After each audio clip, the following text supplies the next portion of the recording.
नमस्कार मंडळी, स्वागत आहे तुमचं आमच्या एका नवीन मिनी व्लॉगमध्ये. तर आषाढी एकादशीची सगळ्यांना खूप खूप शुभेच्छा.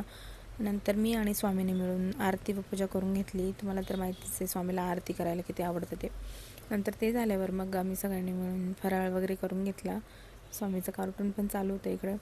नंतर मग आम्हाला निघायचं होतं वाळूजला जाण्यासाठी. मग पटकन रेडी झालो आणि निघालेलो आहे. तर तुम्ही बघू शकता वातावरण पण किती छान झालेलं होतं. आणि मग फायनली बजाजनगरला पोहोचलो. तर तिथे हे माझं कॉलेज होतं. त्याला बघून मला खूपच त्या दिवसांची आठवण आली कॉलेजच्या. सो मग आम्ही याला पोहोचलो एस क्लबला. तर तिथे बघा तुम्ही वरतून किती गर्दी होती दिसत होती ती. नंतर पुढे गेलो ना तर तिथे त्याच्यापेक्षाही डबल गर्दी होती. तर मग स्वामी गर्दीमध्ये चालायला नाही म्हणत होते, त्याच्यामुळे त्याच्या पप्पांनी त्याला वरती घेतलं होतं खांद्यावर. आणि थोडंसं अजून पुढे गेलो ना जिथून रांगा सुरुवात होते तिथं तर खूपच गर्दी होती. इकडे भजन वगैरे चालू होतं.